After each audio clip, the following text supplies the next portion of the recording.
Lennart Karl është dëmtuar dhe do të humbas botërorin. Ky është lajmi i bujshëm që vjen nga Gjermania, ndërsa menjëherë janë diskutuar emrat për ta pasuar. Duke qenë se Karl është mesfushor me tipare sulmuese, pra numër 10, njësoj si Brian Gruda, rrjedhimisht edhe ky i fundit mund të konsiderohej opsion. Bild ka shuar shpresat për futbollistin shqiptar, duke treguar menjëherë pasuesin e Karl. Bëhet fjalë për Hasan Ouedraogo. Njëjtë si Gruda, po ashtu luajti me Leipzig dhe fitoi ftesën për ekipin gjerman, ku regjistron vetëm një paraqitje. Mesfushori 20 vjeçar kaloi një pjesë të madhe të sezonit i dëmtuar dhe minutat në Bundesliga ishin të pakta. Megjithatë, fati i tij është se Karl u dëmtua. Gruda ndërkohë merr një sinjal të qartë pas ftesës për Ouedraogon. 22 vjeçari shqiptar nuk është as pak në planet e trajnerit Nagelsmann. Kjo situata ndërkohë mund t'i hapë rrugë për të menduar sërish Shqipërinë si opsion. Brian Gruda nuk u preferua nga përfaqësuesja e Gjermanisë për botërorin 2026. Te kombëtarja e Shqipërisë ndërkohë, dera mbetet e hapur dhe kjo është konfirmuar nga trajneri Alban Bushi. Tekniku i Shqipërisë U21 u shpreh sot në konferencë për shtyp. Me sa di, kemi kohë që e kemi kontaktuar. Ka 3-4 vjet që drejtoria teknike ka pasur kontakte të vazhdueshme. E kam thënë dhe herë të tjera që nëse nuk do të jetë pjesë e Gjermanisë, opsioni i parë do të jetë Shqipëria. Është një lojtar me shumë potencial për sa i përket cilësive që ai ka. Ka cilësi që nuk është se i kanë shumë te ekipi ynë kombëtar, sidomos me skemën që luan Silvinho, 4-3-3 ose 4-2-3-1, është shumë i përshtatshëm. Por me një skem siç luan kombëtarja U21, do ta kishin të vështirë se ku mund të bënte pjesë, sepse luajnë pa një sulmues ansor. Bushi konfirmoi kështu se kuqezimtët nuk kanë hequr dorë, përsa kohë Gruda gëzon të drejtën që të përfaqësojë Shqipërinë. Sulmuesi i Brighton u shfaq së fundmi në Shkodër, ku ndodhej për pushime. Në rast se ftesa nga Gjermania do mungojë sërish në vazhdim, ekziston mundësia që 21 vjeçari të ndryshojë mendje. Fakti është se Bushi nuk e shikon të përshtatshëm aktualisht për formacionin e ekipit të tij. Kombëtarja shqiptare po hyn në një fazë të re të historisë së saj me një ndryshim të rëndësishëm në drejtimin teknik, pas një periudhe që solli një nga sukseset më të mëdha të viteve të fundit, kualifikimin historik në Euro 2024 dhe play-offin e Kupës së Botës, braziliani Silvinho i ka lënë vendin italianit Rolando Maran.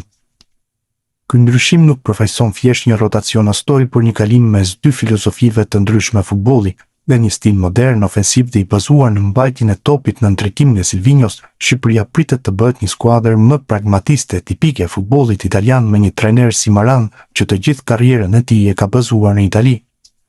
Silvinho mbërriti në drejtimin e kombëtarëve shqiptare në vitin 2023 fillimisht me shumë pikpyetje, por shumë shpejt u shndrua në një nga projektet më të suksesshme të dekadave të fundit për kuqezimt, si ish lojtar me një karrierë elitare te klube si Arsenal, Barcelona dhe Manchester City, ku fitoi dhe Champions League, dhe i solli në pankinë një filozofi të ndikuar qartë në emra si Pep Guardiola dhe Roberto Mancini, gjë të cilën e ka pranuar shpeshherë dhe vetë në intervista të ndryshme.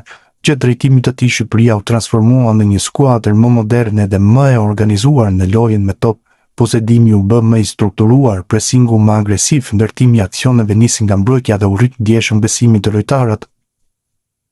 Ky evolucion u kurorëzua me kualifikimin historik në Euro 2024, duke e kthyer Shqipërinë në një skuadër që nuk konsiderohej më vetëm e vështirë për të mundur, por një ekip që mund të konkuronte realisht në nivel evropian.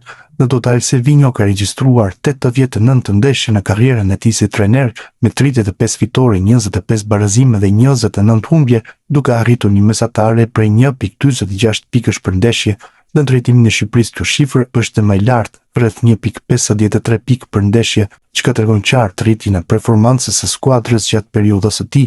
Megjithatë, mungesa e kualifikimit në botror dhe disa luhatje në ndeshjet vendimtare e shënuan dhe fundin e këtij cikli me palët që morën drejtime të ndryshme.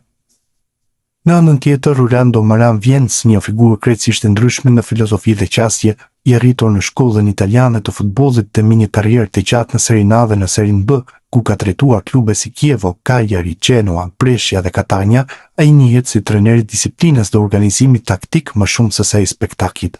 Maran nuk identifikohet me futbollin e hapur të ofensiv në kuptimin modern, por në Itali e cilësojnë si mjeshtër të taktikës dhe natyrisht si trajner italian, mbrojtja do të ketë prioritet, Formacioni i tij preferuar 4-3-1-2 është një skemë klasike italiane që kërkon siguri në mbrojtje dhe sakrificë në mesfush, teksa sulmi shpeshherë lë për të dëshiruar dhe kjo shihet në statistikat që skuadrat e tij kanë pasur në përgjithësi.